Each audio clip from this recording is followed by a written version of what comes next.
Amendment जो होती है वो कॉन्स्टिट्यूशन में आना जरूरी है। जो भी अमेंडमेंट पाकिस्तान में आई है उस पे एतराज तो हुए हैं। 1973 के आइन की सबसे खूबसूरत जो चीज थी कि वो प्रोविंसेस को एम्पावर करना है। लोगों के एतराजात ये होते हैं इसके मोटिव्स क्या हो सकते हैं, तो मोटिव को छोड़ दें। देखें कि कोई चीज बेहतर नताइज दे रही है तो उसको लाना आइन के अंदर मेरा ख्याल है मुल्क के लिए बेहतरी हो। जब वॉर लड़ी जाती है तो वॉर के डिसीजन बहुत एहतियात से करने होते हैं, बहुत जल्दी भी करने होते हैं, और स्ट्रेटेजी जब बनती है तो उसमें मेरा ख्याल है बहुत क्विकली रिस्पॉन्ड करना हो। पाकिस्तान की आर्मी ने अपने आप को रीवैम्प किया। उन्होंने मुत्तफिका तौर पे ये सोचा कि ये करना बेहतर होगा पाकिस्तान आर्मी। आने वाले दिनों में पाकिस्तान आर्मी का रोल दुनिया में मुझे बहुत बढ़ता हुआ नजर आ रहा है। ये दुनिया की चंद उन आर्मी में से एक आर्मी है जिसने दुनिया के जितने भी एट्रोसिटीज हैं, क्रंचेस हैं, क्राइसिस हैं, उसको बड़ा ओपनली फेस किया। सदर की पावर वहीं की वहीं है। आर्मी चीफ की पावर थोड़ी सी ज्यादा हो गई है, वो भी कमांड की शक्ल में। वो पहले भी यही एक्सरसाइज करते। जितनी मैंने अमेंडमेंट पीछे देखी, जितनी भी आ रही, लोगों का मुआशी स्ट्रक्चर वहीं का वहीं। पॉलिटिकली आप चेंज किए जा रहे हैं, लेकिन उससे पॉलिटिकल भी स्टेबिलिटी नहीं रहती। अस्सलाम वालेकुम everyone, welcome to the platform of the truth international. आज हम बात करने जा रहे हैं 27th अमेंडमेंट पर, और इस पर बात करने के लिए मेरे साथ मोहम्मद माजिद बशीर साहब मौजूद हैं, जो कि माहिर कानून हैं, साबिक जज हैं। अस्सलाम वालेकुम सर, कैसे हैं आप? वालेकुम अस्सलाम, बिल्कुल ठीक ठाक। सर, मैं चाहूंगी थोड़ा सा आप अपने आप को भी इंट्रोड्यूस कराएं, कहाँ कहाँ काम किया, कितना अरसा हो गया इस फील्ड में? जी, मैं एक जिसे कहते हैं साहब जज हूँ, डिस्ट्रिक्ट कोर्ट का जज था।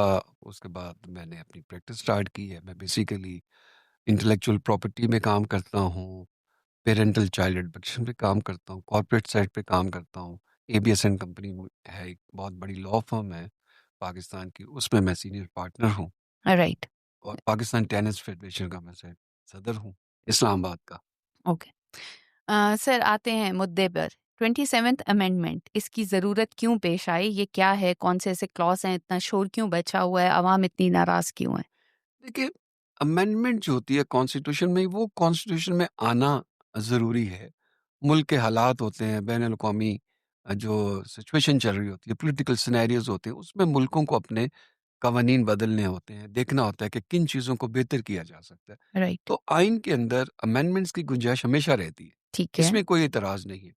लेकिन जो जिन चीज़ों पे बात हो सकती है, क्योंकि आइन के अंदर अमेंडमेंट एक बहुत बड़ी बात होती है। हुँ। तो लोगों का एक जिसे कहते हैं नज़र भी होती है कि क्या ख़ास तौर पे सियासतदान, कानूनदान के आया वो किस किस्म की अमेंडमेंट्स हैं, उसका मुल्क पे क्या असर पड़ सकता है। तो वो देखना उनका हक होता है, और ये जमहूरियत का हुस्न भी है कि लोग इस पे बात भी करें, और ये दुनिया में होता भी है। जब राइट। अमेंडमेंट आती है तो देखा जाता है कि ये क्यों आ रही है, इसके पर्पज़ क्या हैं, ऑब्जेक्टिव हुँ। क्या हैं, और इसके दूरअस नताइज क्या निकलेंगे। राइट, लेकिन 27th अमेंडमेंट को इतना एतराज़ का क्यों निशाना बनाया जा रहा है? देखिए, मैं हाँ, जो भी अमेंडमेंट पाकिस्तान में आई है, उस पे एतराज़ तो हुए हैं। अगर आप हुँ। 18वीं देखें, 17वीं, अब तो देखिए 27th आ गई।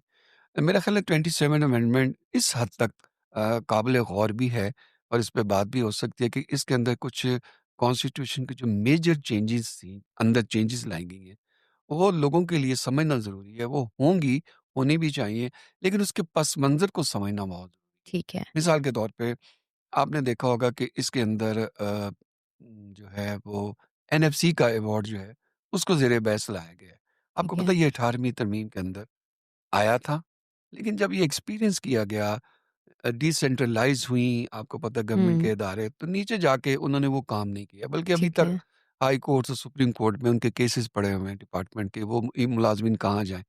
तो अब देखें ना, इसको तकरीबन कोई 7 साल हो गए, तो वो पर्पस सर्व नहीं हुआ। जबकि ये बेसिक कॉन्सेप्ट था कॉन्स्टिट्यूशन का कि कैसे प्रोविंसेस को एम्पावर किया जाए। राइट। और ये जब एम्पावर हुई, और ये हुई भी पीपल पार्टी के ज़माने में, 18वीं तरमीम आई, लेकिन वो नताइज जो हम चाहते थे हुँ। अवाम, वो नहीं हुए, बल्कि इसके ऊपर इतराज़ात हुए। बल्कि इतराज़ात भी क्या हुए कि इसके इसकी ट्रांसपेरेंसी पे बहुत हुँ। लोगों ने आवाज़ उठाई। मतलब उसमें ये था कहने का कि वो ग्रास रूट लेवल पे लोकल बॉडी सिलेक्शन जैसे होते हैं, लोगों तक वो असरात नहीं पहुँचे, उसके फ़वाइद नहीं पहुँचे, उसके समरात नहीं पहुँचे। मिसाल के तौर पे एजुकेशन इम्प्रूव होनी थी, हेल्थ के इश्यू इम्प्रूव होने थे, गली मोहल्ले के अंदर जो रोड डेवलपमेंट जिसे कहते हैं ना, इन चीज़ों पे काम होना, बेसिक माइक्रो, मैक्रो दोनों लेवल पे जी। काम होना था, वो नहीं हो सका। राइट। तो फिर ये एनडीएफसी का जो कॉन्सेप्ट था, उस पे तनकीद होना शुरू हुई। हालाँकि ये आइन का 1973 के आइन की सबसे खूबसूरत जो चीज़ थी कि वो प्रोविंसेस को एम्पावर करना है। राइट। लेकिन वो नाकाम हुई तो लोग फिर मुड़ के देखना शुरू हो गए। इस अमेंडमेंट में उस पे खास नजर रख के उन ऑब्जेक्टिव को अचीव करने की कोशिश की। तो ये आया, एक तो ये पॉइंट। एक ये पॉजिटिव एक पॉइंट है। फेडरल कोर्ट बनी, यानी हुँ, फेडरल कॉन्स्टिट्यूशनल कोर्ट। आपको पता है सुप्रीम कोर्ट जो पाकिस्तान की एपेक्स कोर्ट थी, वो नॉर्मली लॉ रिलेटेड पॉइंट, जिसमें लॉ पॉइंट होता था, हुँ, जिसमें कोई पब्लिक इंटरेस्ट होती थी, जिसमें कोई पब्लिक के लिए कोई बहुत बड़ा फायदा होता था, उन मैटर्स को देखा जाता था। वो आपने देखा, सुओ मोटो के नोटिस हुँ, देखे आपने, वो कल्चर भी देखा आपने, जुडिशरी के अंदर बहुत सी रिफॉर्म्स भी देखी, लेकिन नताज वहीं के वहीं, केसेस डिसाइड नहीं हो रहे, पेंडेंसी बहुत ज़्यादा थी, बहुत ज़्यादा वक्त उन केसेस को चला जाता था, तो गवर्नमेंट के साथ रिलेटेड होते थे, और आम इंसान को, जो लिटिगेंट है, उसको वो शायद फ़ायदा नहीं पहुँचता, उसके केसेस वहीं के वहीं। हुँ, फौजदारी, जिसमें लोगों के डेथ सेंटेंस के इश्यूज़ हैं, लाइफ इम्प्रिजनमेंट हैं, वो केस वहीं पड़े रहते थे। तो जिनको जल्दी सॉल्व होना जी, चाहिए था। तो फेडरल कॉन्स्टिट्यूशनल कोड का कॉन्सेप्ट लाया गया कि कॉन्स्टिट्यूशनल मैटर्स, जी, यानी स्टेट वर्सेस प्रोविंस, स्टेट के और प्रोविंसेस के कोई कॉन्फ्लिक्ट, कोई इश्यूज, कोई लीगल मैटर्स, वो उसके बाद जो रिट में लोग जाते हैं 199, जो भी कॉन्स्टिट्यूशनल सपोर्ट लेके अपने राइट्स को एजिटेट करना चाहते हैं, उसकी अपील वहां जाएगी। ठीक है। तो मेरा ख्याल है ये चीजें करके एक कोशिश की गई है कि स्क्वेयर किया जाए कॉन्स्टिट्यूशन के कॉन्स्टिट्यूशन मैटर को, एक खास बेंच सुने, खास लेवल के केसेस जाएं और वहीं वो डिस्पोज हो जाए, ऑफ हो जाएं, और जो सुप्रीम कोर्ट है उसको मौका मिले कि वो जो बाकी केसेस हैं, अब जितने बाकी केसेस हैं हुँ, वो सुप्रीम कोर्ट सुनेगी, रेगुलर अपील राइट। सुनेगी, आपकी आरएफए जो है वो सुनेगी, थोड़ा-सा बर्डन कम हो गया उनका सुप्रीम बर्डन कोर्ट कम का। होगा, और उससे ये होगा कि जरा कोर्ट खुल के काम कर सकती है। ठीक है। तो कोई अदालतें पाकिस्तान के अंदर ही बन रही हैं, लोगों के एतराज़ात ये होते हैं इन चीज़ों के ऊपर कि आया ये कोई टाइमली, इसका हुँ। टाइम क्या है, यानी इसके मोटिव्स क्या हो सकते हैं? तो मोटिव को छोड़ दें, देखें कि कोई चीज़ बेहतर नताइज दे रही है तो उसको लाना आइन के अंदर, मेरा ख्याल है मुल्क के लिए बेहतरी हो। ठीक है, जो सबसे बड़ा एतराज़ अमेंडमेंट का है कि कोई कानून से बालातर कैसे हो सकता है? 27th अमेंडमेंट में कुछ लोगों को कानून से बालातर करार दे दिया गया है, इसके बारे में आपकी क्या राय है?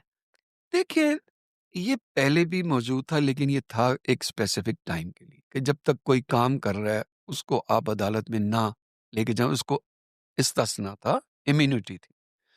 वो मोस्टली प्रेसिडेंट को होती है, गवर्नर्स को थी, क्योंकि वो एक ऑफिस में काम कर रहे होते हैं और मोस्टली केसेस में वो पार्टीज होते हैं फेडरेशन के थ्रू। ठीक है, तो ये एक उनको इस्तिस्ना इसलिए दिया गया था कि वो कोर्ट में क्यों जाके रिप्रेजेंट करे, अटॉर्नी जनरल करे, एडवोकेट जनरल करे, तो वो उनको कर रहे थे। इस अमेंडमेंट में जो इस्तिस्ना मांगा गया है, इस पे लोगों को एतराज है। इसके साथ जैसे कहते हैं इस्लामिक कवानीन भी जोड़े जा रहे हैं। फिर ये जो एग्ज़ैक्टली। आईन पाकिस्तान का, इसका प्रीएम्बल भी रूल ऑफ लॉ की बात करता है, अल्लाह की हाकमियत की बात करता है, इस्लाम की बात करता है, और ये भी कहता है कि कोई कानून इस्लाम से बाला, इस्लामी कवानीन से से बालातर बालातर नहीं है। नहीं होगा और कॉन्ट्राडिक्टरी भी नहीं होगा। तो इस्लाम में तो आपको पता है एहतसाब का अमल बहुत ओपन है, तो सब पूछ सकते हैं कि आप कहाँ जा रहे हैं, कहाँ आ रहे हैं, पैसा कहाँ जा रहा है। मेरा ख्याल है ये अमेंडमेंट नहीं लेनी चाहिए थी। इससे थोड़ा-सा आइन का फेस बिगड़ेगा। लोग क्वेश्चन भी कर सकते हैं। इसमें आपकी इंटेंशन नज़र आती है कि ये क्यों लिया जा रहा है? लोग इस पे बात करते ज़रूरत हैं। ही क्यों? ज़रूरत नहीं थी। मेरा ख़्याल है ये एक एक्स, और ये है भी आइन के बस से मुतज़ाद। देखिए अब इसको फेडरल कॉन्स्टिट्यूशनल कोर्ट ज़रूर चैलेंज होगा। ये ठीक है, अमेंडमेंट का ये पार्ट ज़रूर चैलेंज होगा। देखिए इस पे वो क्या व्यू देते हैं। फेडरेशन कोर्ट भी आपको पता है पाकिस्तान में मौजूद है, जो इस्लामी कवानीन से मुतज़ाद कवानीन को ऑब्ज़र्व करती है अपने राइट। जुरिसडिक्शन में। तो उस पे देखें वो क्या कहते हैं, लेकिन आम आदमी ये चीज़ समझने से कासिर है कि आया इस्तिस्ना लेने की क्या ज़रूरत? लेकिन जैसे एक कि माहिर कानून और एक जज इसको कैसे लेकिन मुझे देखता है? भी आइन में जो, जब ये अमेंडमेंट प्रपोज़ हुई है या हो गई है, अब तो कॉन्स्टिट्यूशन का हिस्सा बन गई है, मुझे वो वजूहात मिली नहीं है उसके नीचे। हुँ, मुझे भी नहीं मिली, जैसे आप लोगों को नहीं मिली, जैसे अवाम को नहीं मिली। वजूहात अगर आ जाती, क्या वजूहात हैं, इस पे मीडिया पे गवर्नमेंट बात करती, डिबेट होती, लोगों को बताती वजूहात क्या हैं, तो शायद लोग मुतमईन हो जाते। लेकिन क्योंकि अमेंडमेंट आ गई लेकिन वजूहात का पता नहीं चला, तो लोगों के एतराज़ात अपने ज़हनों में हैं। इसके अलावा कोई और ऐसे शिक जो 27th अमेंडमेंट में आए हों और आपके ख़्याल में आम लोगों को पता होना बहुत ज़रूरी है, वो क्या है? देखिए, इसमें एक अमेंडमेंट जो सबसे इम्पोर्टेंट है, उसको समझना भी बहुत ज़रूरी है। वो आर्मी ने अपने एडमिनिस्ट्रेटिव स्ट्रक्चर में तब्दीली की है। ओके, आर्मी की हायरार्की ने, आर्मी की कमांड ने, आर्मी के जो मुतल्लिका डिपार्टमेंट है, एयर फोर्स, नेवी, उन्होंने अपनी एडमिनिस्ट्रेटिव चेंजेस किए हैं अपने इस राइट, आइन के तहत। इसको समझना बहुत, देखिए, दुनिया के हर मुल्क ने अपनी आर्मी को अपडेट किया है, जिसको हम कहते हैं एग्ज़ैक्टली। मॉडर्नाइज़ किया है, उनके स्ट्रक्चर को बदला है, क्योंकि दुनिया में वॉर की स्ट्रेटजी बदलती जा रही है। हर आर्मी दुनिया की और गवर्नमेंट बैन अवी कवानीन की जद में होती है। ठीक है। आपको पता है वॉर के भी कवानीन हुँ, हैं, वॉर कैसे लड़ी जाए, किन किन एरियाज को टच करना है, किन को नहीं करना। आपको पता है न्यूक्लियर इश्यूज के लॉज हैं, किस हद तक आप इंटरवेंशन करेंगे, किस हद तक नहीं। यूनाइटेड नेशन के चार्टर्ड आपके सर पे खड़े होते हैं। तो मेरा ख्याल है पाकिस्तान में जो आर्मी की हायरार्की और एडमिनिस्ट्रेशन में चेंजेस आई हैं, वो एक तो कंसेंसस से है पहली बात। ठीक है। क्योंकि आर्मी चीफ का किरदार हमेशा कलीदी रहा है जब भी यस। पाकिस्तान आर्मी के वॉर की स्ट्रेटजी जब भी हुँ, बनती है। तो मेरा ख्याल है आर्मी ने इसको थोड़ा-सा एक्सपेंड करके एम्पावर किया अपने आप को, और ये कंसेंसस है, और ये हर मुल्क की आर्मी को अपने अंदर तब्दीलियाँ लाने का, जो कि विदिन आइन और विदिन कानून हो और बैन अल-अक़वामी कवानीन की कोई उसमें वायलेशन भी ना हो, करने का हक है। तो हुँ, मेरा ख्याल है हमने जो चेंजेस किए हैं, उसका एक पर्पज़ है। उसका पर्पज़ ये कि पाकिस्तान आर्मी फ्यूचरिस्टिक अप्रोच रखते हुए जो फोरसी कर रही थी कि मुस्तकबिल में उनको जो जियोपॉलिटिकल सिचुएशन है हुँ, पाकिस्तान की, उसमें क्या-क्या वो प्रॉब्लम्स आ सकते हैं जिनको उन्होंने बड़े ऐसे तरीके से हैंडल करना है। उसमें एक तो देखें, पहली बात ये है कि जब वॉर लड़ी जाती है, हुँ, तो वॉर के डिसीजन बहुत एहतियात से करने होते हैं, बहुत जल्दी भी करने होते हैं, और स्ट्रेटजी जब बनती है तो उसमें मेरा ख्याल है बहुत क्विकली रिस्पॉन्ड करना होता है। एग्ज़ैक्टली। अच्छा, इसके साथ-साथ जब आप वॉर लड़ रहे होते हैं, जब आप वॉर की शक्ल में किसी सिचुएशन में होते हैं, तो आप पे बैन-अल-अक़वामी कवानीन भी लगे होते हैं। ठीक है। आपका आइन भी साथ चिपका होता है। हुँ, आपके रूल्स एंड रेगुलेशंस भी लगे होते हैं। यूनाइटेड नेशन के चार्टर्स भी आपको वॉच कर रहे हैं, सिक्योरिटी काउंसिल भी देख रही होती है। आपने देखा कई मुल्कों की अफ़वाज के ऊपर, उनके सरबराह के ऊपर आपने देखा मुकदमा चले। मेरा ये ख़्याल है कि पाकिस्तान की आर्मी ने अपने आप को रिवैम्प किया है। अपनी एडमिनिस्ट्रेटिव हायरार्की को रिवैम्प किया कंसेंसस के साथ। जिसे कहते हैं ना, उन्होंने मुत्तफ़िक़ा तौर पे ये सोचा कि ये करना बेहतर होगा पाकिस्तान आर्मी राइट। के लिए। आने वाले दिनों में पाकिस्तान आर्मी का रोल दुनिया में मुझे बहुत, जिसे कहते हैं ना, बढ़ता हुआ नज़र आ रहा है। पाकिस्तान ने जो कामयाबी की है, एग्ज़ैक्टली। ली है इंडिया के साथ, अभी जो हमने वॉर की है, उस वॉर की जो स्ट्रैटेजी थी, जी। उसके अंदर जो डिवाइसेस, टेक्नीक और आईटी के जो हमारी एफर्ट्स थी, हमारा जो वो एक्सरसाइज़ जो थी, रिस्पॉन्स का टाइम था। जो रिस्पॉन्स का टाइम था, उसको दुनिया ने बहुत एप्रिशिएट किया। और आपने देखा कि हम एकदम लिफ्ट करके दुनिया एग्ज़ैक्टली। में काफ़ी नुमायाँ मुल्क बन गए हैं। और आपने देखा कि इसी वजह से गल्फ़ के ममालिक ने पाकिस्तान आर्मी के ऊपर ट्रस्ट एतमाद करना करते हुए शुरू उनके किया। साथ वॉर पैक्ट किए हैं, उनके साथ डिफेंस पैक्ट किए हैं। अभी जॉर्डन के किंग भी आए हुए थे। एग्ज़ैक्टली। उनके साथ भी अब कतर भी पाकिस्तान के साथ इंटर, तो पाकिस्तान की आर्मी का रोल एक्सपेंड हो रहा है। लेकिन हो ये पाकिस्तान के सर पे ही रहा है। हुँ, कि जितने समरात, जितने फ़वाइद इसके होंगे वो पाकिस्तान को मिलेंगे। लेकिन अगर एक इंस्टीट्यूशन हुँ, पाकिस्तान का अगर लीड कर रहा है, तो उसको ज़रूर करना चाहिए। और पाकिस्तान आर्मी पे लोगों का ट्रस्ट भी है। ये मुल्क की वो वाहिद एक एस्टेब्लिशमेंट है, एक इदारा है, जिसके ऊपर हमें एतमाद रखना ही है। उसकी हुँ, वजह ये है कि पाकिस्तान का डिफेंस अगर कहीं वीक हो गया, तो पाकिस्तान के लिए बहुत मुश्किलात होंगी। और ये दुनिया की चंद उन आर्मी में से एक आर्मी है, जिसने दुनिया के जितने भी एट्रोसिटीज़ हैं, क्रंचेस हैं, क्राइसिस हैं, उसको बड़ा ओपनली फेस किया। और ये एक एग्ज़ैक्टली। ट्रेन्ड आर्मी है। और अभी भी अल्लाह के फज़ल से जितने भी पाकिस्तान अपने मामलात हैं, दिफ़ाई मामलात, उनको बहुत ऐसे तरीके से हैंडल भी कर रहा है। तो ये जो अमेंडमेंट के अंदर थोड़ी-सी तब्दीली आई है हायरार्की में, हुँ, एडमिनिस्ट्रेशन में, उसको इस नज़र से देखना चाहिए कि पाकिस्तान अपनी वॉर स्ट्रैटेजी जो फ्यूचर में पाकिस्तान ने दुनिया को रिस्पॉन्ड करना है, ये उसका अ, एक ज़रूरी अमल था जिसको पाकिस्तान ने अब मीट कर लिया। ओके। और अभी क्योंकि आम आदमी की समझ में ये बातें नहीं आती कि पाकिस्तान इंटरनेशनली कैसे रिस्पॉन्ड करता है, एग्ज़ैक्टली। तो ये कोई पाकिस्तान के ना तो आइन के खिलाफ है, ना किसी के लॉ हुँ, के खिलाफ है। ये बिल्कुल आइन के मुताबिक है और इसको पार्लियामेंट ने अप्रूव कर दिया है। और इसमें सबसे बड़ी बात ये कि आर्मी की कंसेंसस, यानी नेवी, एयरफोर्स, सबकी कंसेंसस होगी कि पाकिस्तान फ्यूचर में इस कमांड के नीचे काम करे, क्योंकि इस कमांड के फिर अब आपको पता है नीचे जाके इसके रूल्स एंड रेगुलेशन भी बनेंगे, हुँ, जो डेफिनेटली पाकिस्तानी आर्मी को एम्पावर करेंगे, उसके स्ट्रक्चर को बेहतर करेंगे, उसको बैनुल अक़वामी और नेशनल लेवल पे जितना अच्छा रिस्पॉन्ड करना है, उसके लिए बेहतर बना देंगे। ओके। मैं चाहूँगी आप हायरार्की को थोड़ा-सा डिफाइन करें, what is the new hierarchy? अब देखें, आर्मी चीफ का रोल वैसे पाकिस्तान की जो जो बड़ी फ़ौज है और जो हमारी अ, एयर फ़ोर्स है और वो बड़ी फ़ौज है, ये कमांड तो डिफरेंट थी अपने-अपने लेवल पे। फिर एक चीफ ऑफ द स्टाफ होते थे। अब उन सारी चीज़ों को ख़त्म करके एक नई हायरार्की डेवलप की गई है। उनके ओहदे वहीं के वहीं हैं, लेकिन कमांड एंड स्ट्रैटेजी को अब आर्मी चीफ ही देखेंगे और फील्ड मार्शल देखेंगे। राइट। लेकिन ये पहले भी था। वॉर के अंदर क्योंकि लोगों को शायद इतना इल्म नहीं होता, वॉर के अंदर पहले भी हमारी आर्मी ही सारी स्ट्रैटेजी को कोलैबोरेट करती थी। अब उसको ज़रा बेहतर करके डेज़िग्नेट कर दिया गया है चीज़ों को। उनको कहते हैं कि प्रेस्क्राइब कर दिया गया हुँ, है और ये प्रेस्क्राइब करना इसलिए ज़रूरी डेज़िग्नेटेड और प्रेस्क्राइब ये दोनों करना इसलिए ज़रूरी होता है कि ये लॉ को हुँ, रिक्वायर्ड होते हैं। ओके।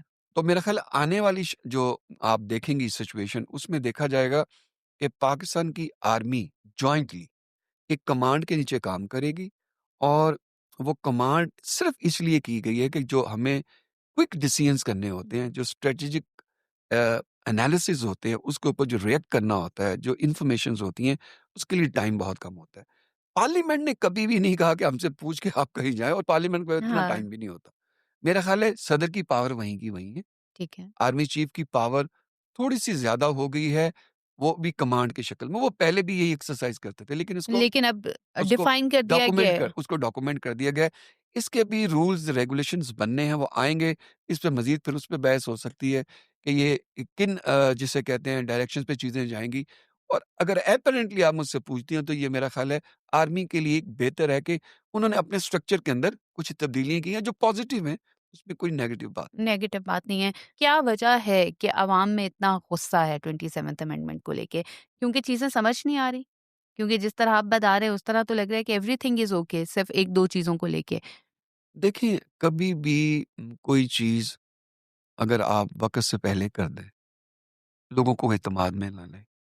मैंने पहली दफ़ा देखा है कि ये डॉक्यूमेंट पिक्चर पे नहीं आया। मीडिया के लोग, एंकर हज़रात हुँ, भी ये पूछ रहे थे कि इसमें क्या आ रहा है? तो वन फाइन मॉर्निंग पता चला जी अमेंडमेंट आ गई। स्पेकुलेशंस के ऊपर लोगों ने प्रोग्राम्स किए। मेरा ख़्याल है गवर्नमेंट मुझे इस तरह के काम करते हुए मुझे कुछ मुनासिब नहीं लगी।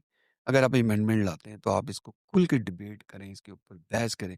ये पार्लियामेंट का काम नहीं है डिबेट करना सिर्फ़ हुँ, ये लोगों के लिए भी है कि लोग भी ज़रा देखें। हमें ये प्रिज़्यूम नहीं करना चाहिए कि क्योंकि एक पार्लियामेंट में बंदा बैठा हुआ है, येस। तो वो सारी अवाम को हुँ, नुमाइंदे को वो जिसे कहते हैं नुमाइंदा बन के वहाँ काम करे, नहीं। मेरा ख़्याल है अगर ये डिबेट होती, इस पे बात होती, मेरा ज़ाती ख़्याल है कि चीज़ें बहुत वाज़ेह हो जाती।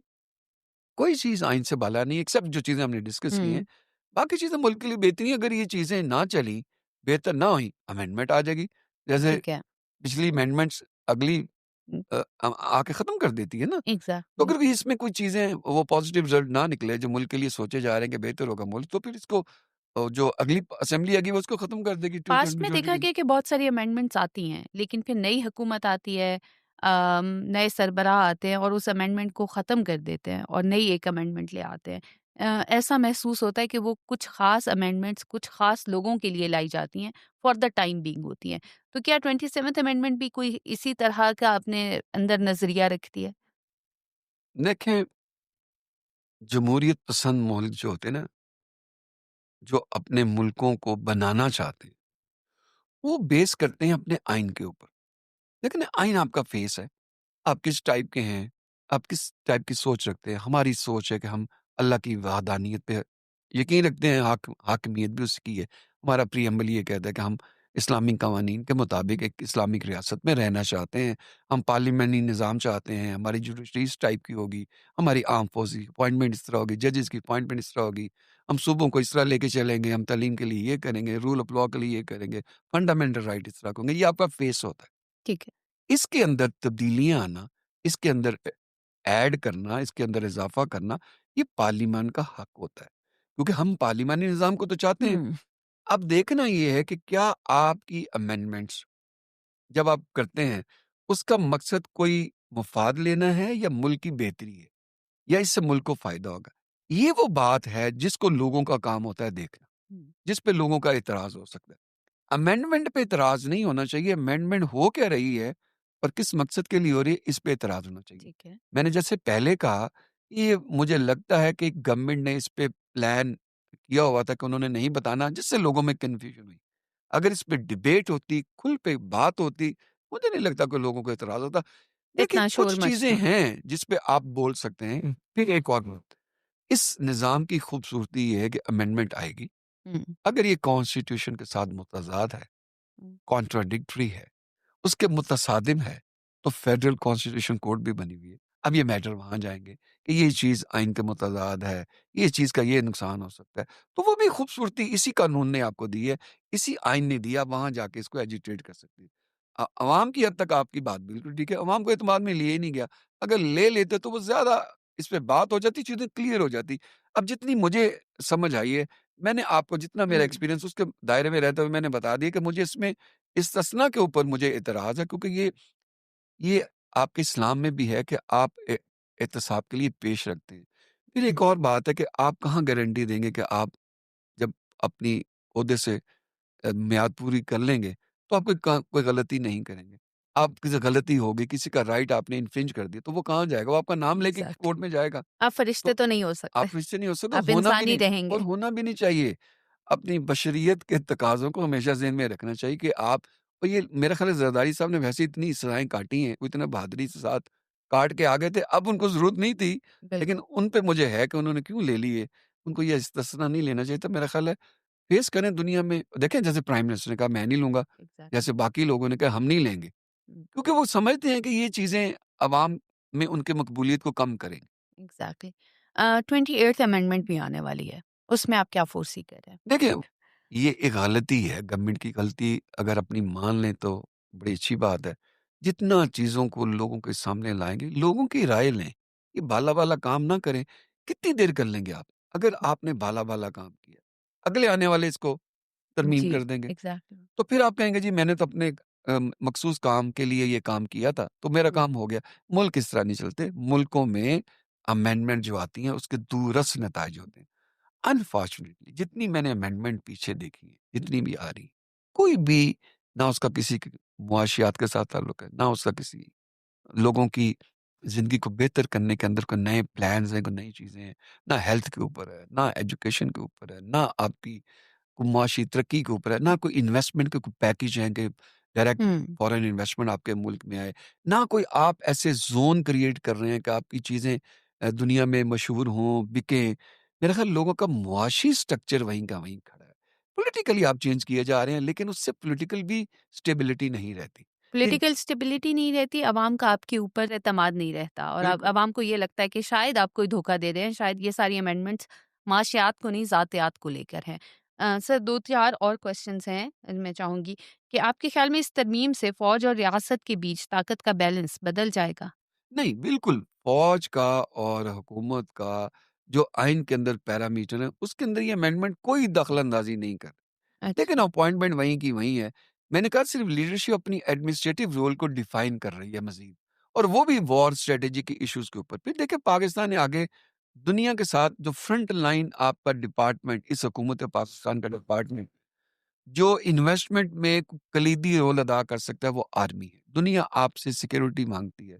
दुनिया आपसे इन्वेस्टमेंट करने के लिए एक एनवायरनमेंट माँगती है, जिसका पूरी दुनिया में आप देख लें, हर इन्वेस्टमेंट में पाकिस्तान में जो करना चाहता है, वो कहते हैं जी हमें आर्मी इसमें इन्वॉल्व करवाएँ। वो भी तो हमारी आर्मी है, अगर हुँ, उसकी वजह से पाकिस्तान में इन्वेस्टमेंट आती है, तो कोई बुरी बात नहीं। और दुनिया के हालात भी इस तरह के, इन्वेस्टर हमेशा उन जगह पे इन्वेस्टमेंट करना चाहता है जो जिसमें उसकी स्ट्रॉन्ग हो। प्रोटेक्शन, ये एक कॉमन सी बात, एक बड़ी आम सी बात है। बिल्कुल। इस एनवायरनमेंट को क्रिएट करने में आपकी आर्म फोर्सेस भी रोल प्ले करेगी, आपकी जुडिशरी भी रोल प्ले करेगी, आपकी पुलिस भी, आपके लोग भी, आपके डिपार्टमेंट भी, तो सबको मिल के चलना है। लेकिन अगर अप फ्रंट कोई दुनिया में आपसे बात करना चाहता है, आपसे मिल के चीज़ों को लाना चाहता है, बेहतर करना चाहता है, उसमें अगर किसी डिपार्टमेंट का रोल है, तो उसको एप्रिशिएट करना चाहिए। आपको लगता है कि सुप्रीम कोर्ट के इख्तियारात जो हैं, वो इस वजह से कम हो गए इस नई अमेंडमेंट से? नहीं, सुप्रीम कोर्ट तो शायद कम नहीं कहेंगे, हम ये कह सकते हैं कि जो एपेक्स स्ट्रक्चर है जुडिशरी का, उसको थोड़ा-सा बाइफरकेट कर दिया गया है। और वो किया भी गुड इंटरेस्ट में गया कि कॉन्स्टिट्यूशनल पिटीशंस आप सुनें, हुँ, एक डिपार्टमेंट सुने जिसको आप फेडरल कॉन्स्टिट्यूशन कोर्ट कहती हैं, बाकी मैटर्स आपकी सुप्रीम कोर्ट सुने। अब आपको पता है दोनों के चीफ भी अलहदा हो गए हैं। इनको दोनों को एम्पावर कर दिया गया, इनकी एडमिनिस्ट्रेटिव पूरी की पूरी पावर्स है, ये अपॉइंट कर सकते हैं, लोग रख सकते हैं, रजिस्ट्रार, एम्प्लॉइज़। तो मेरा ख़्याल अगर इस पैटर्न पे चल के नताइज देखते हैं, अगर अच्छे निकले, हुँ, तो मेरा ख़्याल है पाकिस्तान के लिए बेहतर है। अगर ना निकले तो देखिए फिर इसके ऊपर बात फिर हो सकती है। ठीक है। 2 हमारे फ़ेमस बहुत हाई अ, लेवल के जज साहिबान ने इस अमेंडमेंट के आने के बाद रिज़ाइन दे दिया। आपको क्या लगता है कि उसकी रीज़न्स क्या थी? क्यों वो इतना ज़्यादा डिसहार्टेड हुए? देखिए 2 जज साहिबान वो बड़े अच्छे जज साहिबान हैं और बड़ा उन्होंने काम भी किया, बड़ी काफ़ी सालों से उनकी जुडिशरी के साथ एसोसिएशन थी। मेरा ख़्याल है कि थोड़ा-सा इंतज़ार करते, देखते कि चीज़ें क्या हैं, लेकिन मुझे लगता है कि ये जो नई अमेंडमेंट में थोड़ा-सा जुडिशरी पे एक चेक आया है। चेक है ट्रांसफ़र का, पोस्टिंग उहुँ, और ट्रांसफ़र का। उसमें गवर्नमेंट से कुछ छोटी-सी और थोड़ी-थोड़ी गलतियाँ कहीं-कहीं हुई हैं, जिसमें प्रीमेच्योर हमारी अमेंडमेंट थी। मिसाल के तौर पे इस्लामाबाद हाई कोर्ट बार में जब नए जजेस की इंडक्शन हुई, जो दूसरे सूबों से थे, वो सीनियर मोस्ट जजेस लेके आए गए और जो आके उन्होंने यहाँ पे जो मौजूदा इस्लामाबाद हाई कोर्ट के जजेस थे, उनकी सीनियरिटी को हिट किया। एक तो फ्रस्ट्रेशन होती है डेफिनिटली कि आप बैठे हुए हैं और एक जज आपसे आके दूसरे सूबे का ठीक आपसे है। सीनियर होके बैठ के हुँ, चीफ जस्टिस बन जाता है। वो रूल में कमी थी, बेशी थी, उसका फ़ायदा उठाते हुए ये हो गया, जिससे एक थोड़ी-सी फ्रस्ट्रेशन हुई। सुप्रीम जुडिशियल काउंसिल का जो रोल था वो पहले बड़ा डोसाइल था, इतने वो एक्टिव नहीं थे। इस पे भी जजेस की तादाद भी आपको पता है ना बहुत बढ़ गई। जो कंप्लेंट्स होती हैं सुप्रीम जुडिशियल काउंसिल सुनती है, उसमें काफ़ी चीज़ें हुँ, जिसे कहते हैं एजुडिकेट की जा रही थी, इन्वेस्टिगेट हो रही थी, उससे थोड़ी-सी डिस्टर्बेंस हुई। फिर ट्रांसफर अब जो है और अपॉइंटमेंट, इसके क्राइटेरिया को सख्त किया गया। फिर जजेस की परफॉर्मेंस को अब नोट किया जाएगा। मेरा ख्याल है ये प्रेशर जो है जुडिशरी पे जब पड़ना नहीं चाहिए था, ये प्रेशर लेना नहीं चाहिए था, मैं कहूँगा। पड़ता तो है क्योंकि आप गवर्नमेंट के एक्सचेकर से एग्ज़ैक्टली। पैसे लेते हैं, आप आपकी तनख्वाहें हैं, इतने अच्छे प्रिविलेज एंड पर्क्स हैं आपके, तो एक थोड़ी-सी जिसे गवर्नमेंट कहते हैं, गवर्नमेंट ने आपको जिसे कहते हैं मॉनिटर करने की कोशिश की है, वो भी जुडिशरी के दायरे में सुप्रीम जुडिशियल काउंसिल देखेगी। तो मैं कहूँ उससे जजेस पे थोड़ा-सा प्रेशर आया और जजेस ने फ़ील किया कि शायद वो अब उनके लिए एक कंडूसिव एनवायरनमेंट नहीं है। फिर मेरा ख़्याल है कि आपको अगर जुडिशरी के लिए काम करना होता है, वो उसका एक मोटिव होता है। मोटिव ये होता है कि मैंने अवाम को सर्व करना है, मैंने इंसाफ देना है जितना मैं दे सकता हूँ। उस पे को आपकी ऊपर कोई पॉलिटिकल इन्फ्लुएंस नहीं होना चाहिए, आपके अंदर अब सोचना नहीं चाहिए या आपको प्रिविलेज एंड पर्क्स की बेस के ऊपर अपनी नौकरी कंटिन्यू नहीं करनी चाहिए। या कोई मॉनिटरिंग कर रहा है आपको या कोई देख रहा है, कोई चीज़ें सख्त हो गई हैं, तो इससे भी नहीं डरना चाहिए। लेकिन एक बात हो सकती है कि जजेस को ये एतमाद ना रहा हो कि शायद हम अब उस माहौल में काम नहीं कर सकेंगे। हमारे ऊपर कोई जिसे कहते हैं कोई अब 22 किस्म की एलिगेशन लग जाएँगी राइट। या को हमें पकड़ के न नौकरियों से निकाल देंगे तो बेहतर हम खुद ही निकल जाएँ। ये उनकी जिसे कहते हैं ना जिसको जिसे कहते हैं ना ये उनका ये वहम था या ठीक है। उनका ये खदशा था, जिसकी वजह से उन्होंने सोचा कि शायद हम रिज़ाइन ही कर दें। लेकिन एक जो आम जनता के अंदर, आम आवाम के अंदर जो इमेज बैठा है, वो ये बैठा है कि शायद क्योंकि कुछ लोगों को कानून से इस्तना करार दे दिया गया, इस वजह से उन जजेस ने रिज़ाइन कर दिया। देखिए, मैं कानून में कोई भी अमेंडमेंट कर लूँ, फैसला तो सुप्रीम कोर्ट ने या कॉन्स्टिट्यूशनल कोर्ट ने ही करना होता है। तो जजेस को रिज़ाइन करने की क्या ज़रूरत है? जब फैसला राइट, उन्होंने करना है कि ये तरमीम ठीक है या नहीं है। अब ठीक है। देखिए ना उनके पास रेगुलर केसेस आते हैं, वो अपनी ऑब्जर्वेशन देते हैं, वो पिटिशन्स के अंदर स्ट्रिक्चर पास कर सकते हैं, बड़ी पावर है। तो रिज़ाइन तो कोई करे कोई आम आदमी। हुँ, जुडिशरी का जज रिज़ाइन करे इस बात पे कि आइन में तरमीम आ गई, हालाँकि उसकी सारी अपीलें उसके पास जानी है, उसकी ऑब्जर्वेशन, इंटरप्रिटेशन उस जज ने खुद करनी है, उस सुप्रीम कोर्ट ने खुद करनी है, उस कॉन्स्टिट्यूशन कोर्ट ने खुद करनी है। तो जब उन्होंने खुद करनी है, तो उनको रिज़ाइन करने की क्या ज़रूरत है? वो अपने दिल से जो भी उनके दिल में जो भी वो समझते हैं कि मैं इंसाफ का तकाज़ा पूरे करता, अपनी ऑब्जर्वेशन दें, जैसे पहले आती रही हैं। सर मैं ये पूछना चाहूँगी कि आखिर में आप मुझे बताएँ कि आप इस अमेंडमेंट को लेकर आम आवाम के तासुरात, जजेस के जज़्बात को लेकर क्या देख रहे हैं? क्या हालात हैं? क्या तासुरात हैं? देखिए, मेरा ये ख़्याल है कि अमेंडमेंट्स आना ये आइन की ज़रूरत भी होती है। ये जमहूरी निज़ाम में जहाँ पार्लिमानी निज़ाम होते हैं, वहाँ इसकी ज़रूरत भी होती है, इसका तरीक़ाकार भी यही है। आया वो अमेंडमेंट्स कितनी मुल्क के लिए बेहतर हैं, उससे मुल्क में कितनी खुशहाली आएगी, उसका अवाम पे क्या असर पड़ेगा, एक आम आदमी पे क्या असर पड़ेगा, ये उसकी बुनियादी जिसे कहते हैं ना नुक्ते होते हैं जिसको देखना ज़रूरी होता है। मेरा ख़्याल अगर आ गई हैं, एक्सपीरियंस कर रहे हैं, देखते हैं अगर अच्छी होगी तो ठीक है, नहीं होगी तो इसके ऊपर अमेंडमेंट फर्दर आ जाएगी। लेकिन इसको लेके पाकिस्तान की तरक्की को बंद करना को मुनासिब नहीं है। मायूस ना हों, ये जमहूरियत का हुस्न है, कभी आपकी पार्टी आएगी, कभी आपकी पार्टी नहीं होगी।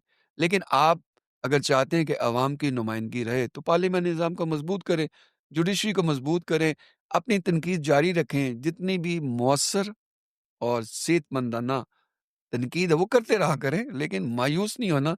पाकिस्तान के लिए काम करना सबने करना, सबका जीना मरना यही है। तो मेरा ख़्याल है इन चीज़ों से घबराना नहीं चाहिए, देखते हैं क्या होगा। चीज़ें आने दें, उसके नताइज के ऊपर फिर बात करें तो ज़्यादा बेहतर। Thank you so much sir, आपने इतने डिटेल में बताया। आपकी बातों से लग रहा है कि इस तरमीम में कोई ऐसी मुश्किल बात नहीं है, सिर्फ एक बात की कि कोई भी शख्स कानून से बालातर नहीं हो सकता। बाकी मेरे ख्याल से आवाम ने ज़्यादा दिल पर लिया हुआ था। Thank you so much for coming. आपको दोबारा बुलाएंगे। अल्लाह हाफ़िज़।